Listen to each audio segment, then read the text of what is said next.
तो question number 3 है बच्चों कि समकोण त्रिभुज ABC में कोण A 90 डिग्री है, BC 26 सेंटीमीटर है, AB 10 सेंटीमीटर है, तो AC का मान ज्ञात कीजिए। तो चलिए यहाँ पे ज्ञात करते हैं। बोला है एक समकोण त्रिभुज है, तो समकोण त्रिभुज हम बना लेते हैं, रफ में बनाए, ठीक ना। समझो ये समकोण त्रिभुज है।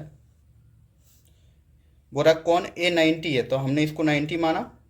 कोण A क्या बोला 90 है, तो A हम यहाँ लिख दिए हैं, ये B ये C, ठीक है। बोला BC आपका कितना है 26 सेंटीमीटर BC, ठीक ना। ये कर्ण सबसे लंबी भुजा कितनी है 26 सेंटीमीटर। AB एक पाद दिया हुआ है 10 सेंटीमीटर, तो बोल रहा है AC क्या होगा, ये वाला जो खड़ी रेखा नहीं दिख रही है AC, ये क्या होगा। तो दिया है, हम लिख लेंगे हल में कि दिया है, क्या दिया हुआ है कि ABC एक समकोण त्रिभुज है, समकोण त्रिभुज है, ठीक ना। कोण A बराबर 90 डिग्री, BC बराबर 26 सेंटीमीटर तथा AB बराबर 10 सेंटीमीटर, ये दिया हुआ है, हमने लिख लिया। अब हम लोग को करना क्या है, हम लोग को निकालना है AC। तो हम लोग जानते हैं पाइथागोरस गुण से, तो लिख लेंगे पाइथागोरस गुण से। क्या हम लोग जानते हैं कि A स्क्वायर बराबर होता है B square plus C square. A square मतलब क्या हमने बताया था, कर्ण पे स्क्वायर इक्वल टू होता है पाद स्क्वायर प्लस पाद स्क्वायर, यही हमने बताया था ना। तो इसमें देखो कर्ण क्या दिया हुआ है, कर्ण इसमें दिया हुआ है BC, तो कर्ण के बदले हम BC स्क्वायर लिख लेंगे और एक पाद को हम AB मान ले सकते हैं। तो एक पाद को हमने AB माना और दूसरा पाद क्या है AC है, ठीक है। यहां तक कोई दिक्कत नहीं हुआ होगा। अब चलिए अब बनाते हैं आगे। तो BC बराबर कितना है 26, ये तो दिया हुआ है, तो 26 पे हम लोग स्क्वायर कर देंगे, ठीक ना बच्चा। इक्वल टू यहाँ AB दिया हुआ है, तो AB बच्चा क्या हो जाएगा, AB आपका हो जाएगा 10। देखो AB 10 दिया हुआ है ना, तो हम 10 पे स्क्वायर कर देंगे, सॉरी स्क्वायर होगा इसमें दोनों जगह, तो 10 पे हम स्क्वायर कर देंगे। और AC हमको AC ही निकालना है, कहाँ है जी AC ही तो निकालना है, तो AC क्या है हमको नहीं पता, तो AC पे AC स्क्वायर हो जाएगा, कोई दिक्कत नहीं यहाँ पे। अब चलिए बनाते हैं, सॉल्व करते हैं। तो 26 का स्क्वायर क्या होता है बच्चा, 26 को गुना करेंगे जब 26 से तो हो जाएगा 676, ठीक है। आप लोग गुना करके देख लीजिएगा, गुना करेंगे। अच्छा कर ही देते हैं क्या, तो बोलोगे कहाँ डायरेक्ट बना रहे हैं सर। 26 गुना 26, देखो गुना करें 6 छक 36, हाथ में रहा 3, 6 दूनी 12 और 3 हो जाएगा 15, फिर 2 छक 12 के 2, हाथ में रहा 1, 2 दूनी 4 और 1 5, ठीक है। तो 6 5 2 7 6, यही आया ना। स्क्वायर मतलब वही ना होता है, डबल गुना हो जाता है। वैसे ही देखो 10 का स्क्वायर हो जाएगा 100 और AC का स्क्वायर हमको नहीं पता। अब देखो उल्टा पुल्टा कर लेते हैं, संख्या को एक साइड ले आन रहे हैं, ठीक है। तो अब कितना हो जा रहा है, देखो हम ऐसे लिख सकते हैं इसको, AC square plus 100 equal to 676। हमने ऐसा क्यों लिखा अभी समझ में आ जाएगा, क्योंकि हमको AC निकालना है ना, इसलिए AC को इस साइड ले आना है। अब क्या हो जाएगा, AC स्क्वायर इक्वल टू हो जाएगा 676, ये 100 इधर प्लस में है, उस साइड भेजेंगे तो माइनस 100 हो जाएगा, कोई दिक्कत नहीं है बच्चों, उम्मीद कर ही सकता हूँ। तो AC स्क्वायर बराबर हो जाएगा कितना, 100 घटा देंगे मतलब 576 हो जाएगा ना। लेकिन बच्चा हमको AC स्क्वायर नहीं चाहिए, हमको चाहिए AC, ठीक ना। मतलब यहाँ जो स्क्वायर है उसको हटाना पड़ेगा, और स्क्वायर हटाने के लिए हम लोग क्या देते हैं, हम लोग देते हैं रूट, ठीक है। तो हम लोग AC हटाएंगे, हम लोग को चाहिए क्या AC चाहिए, तो AC लिखेंगे तो क्या हो जाएगा 576 पे अंडर रूट चढ़ जाएगा, ठीक है। स्क्वायर हटता है तो रूट चढ़ता है, ये पता है ना। रूट के चैप्टर में हमने अच्छे से बताया है, ठीक है। तो स्क्वायर हटा तो रूट चढ़ा। अब इसको हम लोग को सॉल्व करना है। कैसे करेंगे? इसका हम लोग निकाल लेंगे। अभाज्य गुणनखंड या फिर जो भी विधि से आप लोग निकाल सकते हैं, निकालिएगा, ठीक है। वैसे इसका आंसर हो जाएगा AC बराबर हो जाएगा 576। 576 आपका हमको पता चल गया क्या होता है। 576 आपका होता है। चलिए बना ही देते हैं, ठीक ना। अभाज्य गुणनखंड विधि से बना देते हैं। तो बोलोगे कैसे कर रहे हैं सर? चलो यहीं पे रफ में बनाते रहे, ठीक ना। AC बराबर क्या हो जाएगा? यही है 576, ठीक ना। अभाज्य गुणनखंड विधि से बना रहे हैं, हमको चाहिए वर्गमूल। तो 2 से कर रहे हैं, 2 चौक 2 दूनी 4, 2 सत्ते 14, 2 अठी 16, 2 अठी 16, ठीक ना। ये तो आता ही होगा। कैसे कर रहे हैं? 2 एका 2, 2 चौक 8, 2 चौक 8, फिर 2 से 2 सत्ते 14, 2 दूनी 4, फिर 2 से 2 तिया 6, 2 छक 12, ठीक है। फिर 2 से 2 एका 2, कितना हो गया? 2 एका 2, 2 अठी 16, फिर 2 से 2 नाम 18, फिर 3 से 3 तिया 9। यही आ रहा है। अब हम जोड़ा देखेंगे तो इसके बदले हम लोग लिख सकते हैं ना, जोड़ा लिख सकते हैं। तो देखो के को जोड़ा हुआ, एक जोड़ा ये, एक जोड़ा ये, एक जोड़ा ये, एक जोड़ा ये, क्या आ रहा है? देखो हम जोड़ा क्या आ रहा है, चलो सब लिख ही दे रहे हैं। 2 गुना 2 गुना 2 गुना 2, के को 2 है, 1 2 3 4 5 6, 6 को 2 है, ठीक ना। 5 6 हो गया। और फिर है गुना 3 और 3, तो 3 गुना 3, यही है। तो देखो ये दो जोड़ा में निकालते हैं ना, तो क्या आ गया बच्चा? देखो इससे 2 निकल गया, इससे भी 2 निकल गया, इससे भी 2 निकल गया, और इससे 3 निकल गया। यही आया। हमको वो स्क्वायर नहीं चाहिए, वर्गमूल चाहिए। तो हम जोड़ा में एगो लेंगे, एक संख्या लेंगे। तो 2 दूनी 4, 4 दूनी 8, 8 का 8 16 8 तिया 24। तो इसका वैल्यू क्या आ जाएगा? 24 आ जाएगा, 24 सेंटीमीटर। और यही हो जाएगा आंसर। आई होप ये क्वेश्चन आप लोग को अच्छे से समझ में आ गया होगा। तो चलिए अब देखते हैं नेक्स्ट क्वेश्चन।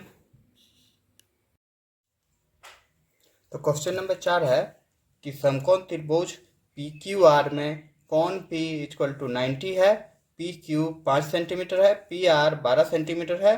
तो QR ज्ञात कीजिए। तो चलिए इसको भी करते हैं। तो देखो एक समकोण त्रिभुज बना लेते हैं। ये रहा आपका समकोण त्रिभुज, ये 90 डिग्री, ठीक है। तो 90 डिग्री कौन सा बोला? P बोला है 90 डिग्री, तो इसको हम P बना दिए, P 90। उसके बाद QR कहीं भी दे दो, या तो यहाँ Q दे दो या तो यहाँ Q दे दो। तो QR हमने ऐसे लिख दिया, ठीक है।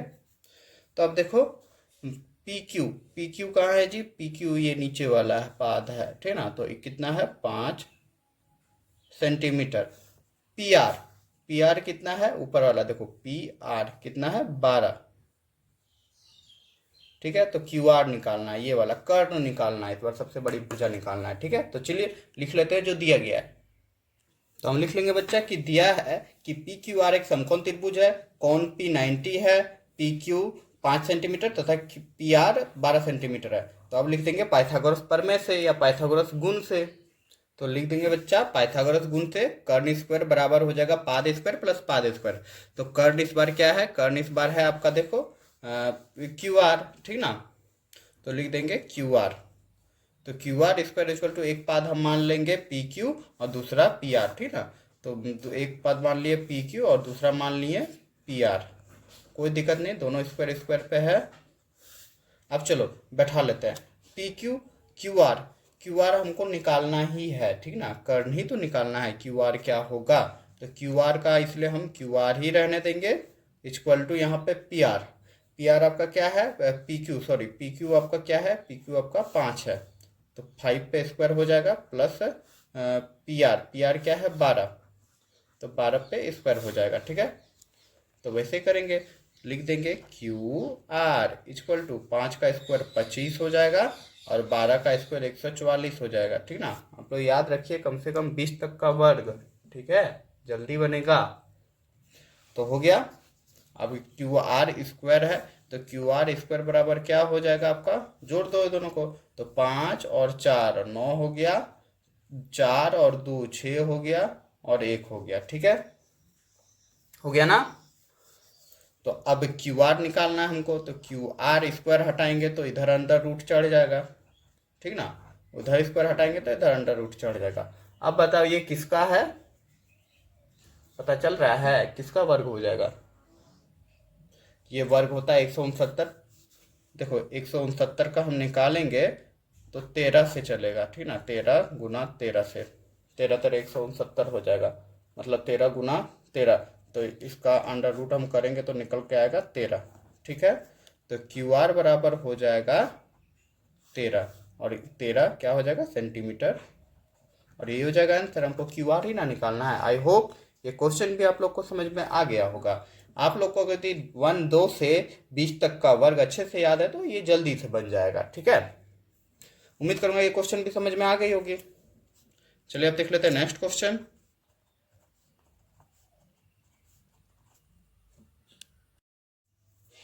किसी समकोण त्रिभुज में कर्ण बराबर 7.5 सेंटीमीटर तथा लंब बराबर 4.5 सेंटीमीटर हो तो आधार ज्ञात कीजिए। ये भी वैसा ही है, पाइथागोरस नियम से बन जाएगा। तो चलिए बनाते हैं इसको। तो बच्चा पहले क्वेश्चन समझ लेते हैं, ठीक ना।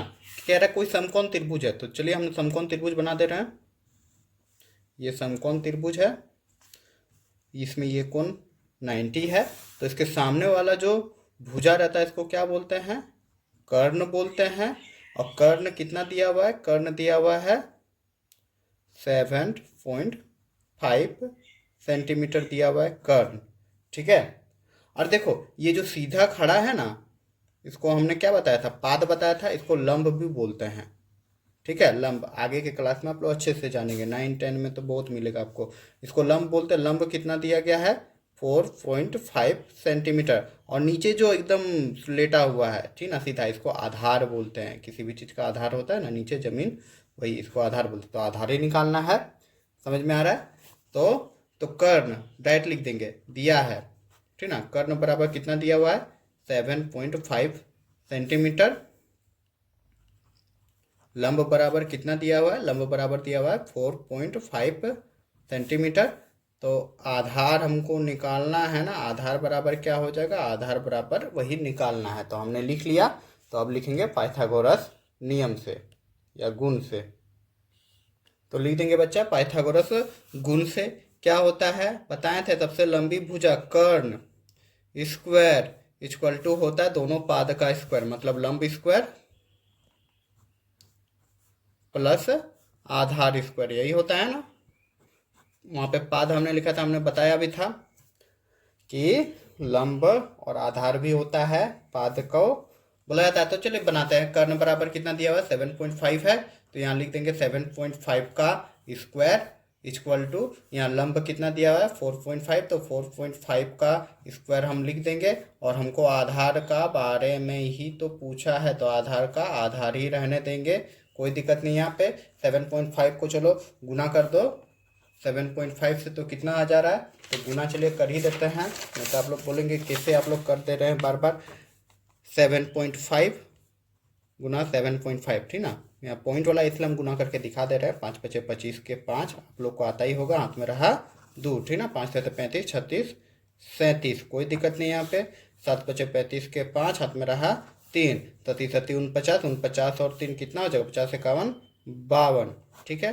तो 5 7 5 हो जाएगा, 12 के 2, हाथ में रहा 1 6 5, यही आ रहा है। अब पॉइंट बैठा लेना है, ठीक ना। देखो पॉइंट के बाद एक संख्या है, पॉइंट के बाद एक संख्या, टोटल कितना संख्या? पॉइंट के बाद 2 संख्या, तो 2 संख्या बाद पॉइंट पड़ जाएगा, ठीक ना। तो 56.25 हो जाएगा, मतलब 56.25। इसके बदले लिख सकते हैं इक्वल टू 4.5 का भी हम निकाल लेते हैं। तो 4.5 गुना 4.5, ठीक ना। तो 5 5 25 के 5, हाथ में रहा 2, 5 4 20 21 22, ठीक है। क्रॉस कर देंगे, उसका 4 5 20 के 0, हाथ में रहा 2, 4 4 16 17 18 हो गया, ठीक है। यहाँ पे क्या आ गया? 5 5 2 8 9 10 के 0 2, पॉइंट कहाँ पड़ जाएगा? 2 संख्या है, तो 2 संख्या बाद पॉइंट, मतलब 20.25 आ रहा है। तो यहाँ लिख देंगे 20.25 प्लस आधार हमको निकालना, आधार का स्क्वायर हो जाएगा, ठीक है। यहाँ पे कोई दिक्कत नहीं। तो चलिए बच्चा, अब क्या करना है, संख्या को एक साइड लाना है और अब बिना संख्या को एक साइड लाना है। तो जरा हम ये चीज कर लेते हैं, हमको आधार निकालना है, तो आधार को हम इस साइड लिख दे रहे हैं, आधार स्क्वायर, मतलब अदल बदल कर दे रहे हैं। यहाँ पे क्या है, प्लस है, प्लस दे देंगे 20.25। हम डायरेक्ट बना सकते थे, लेकिन आप लोग को दिखाने के लिए हमने एक स्टेप जोड़ दिया। खैर कोई नहीं, समझ में आ जाएगा। अब देखो आधार निकल जाएगा, यहाँ से आधार निकलेगा नहीं, आधार का स्क्वायर निकल जाएगा। आधार का स्क्वायर क्या हो जाएगा बच्चा, यहाँ पे 56.25 है।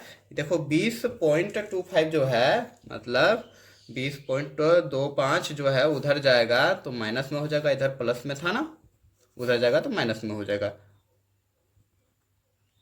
ठीक है, अब माइनस कर दो, सिंपल सा, कुछ नहीं है। तो आधार स्क्वायर बराबर हो जाएगा आपका, देखो 25, यहाँ पे भी 25 है, 25 25 जीरो, फिर पॉइंट है, मतलब आ गया कितना, 36 आ जाएगा घटाएंगे तो। ठीक है, तो हमको आधार चाहिए जी, आधार, आधार स्क्वायर नहीं, आधार चाहिए। तो 36 पे क्या हो जाएगा, अंडर रूट चढ़ जाएगा। तो आधार 36 किसका होता है जी, 6 छक 36 होता है ना। तो आधार बराबर क्या हो जाएगा, 6 सेंटीमीटर, और यही हो जाएगा आंसर। आई होप ये क्वेश्चन भी आप लोग को समझ में आ गया होगा। अगर मैं पढ़ाने का तरीका अच्छा लगा, आप लोग कुछ समझे इस वीडियो से, तो ज़्यादा से ज़्यादा लाइक करें, अपने दोस्तों को भी शेयर करें, और इसी तरह के कंटेंट पाने के लिए हमारे चैनल को सब्सक्राइब करके रखें। तो चलिए मिलते हैं अगले वीडियो पे।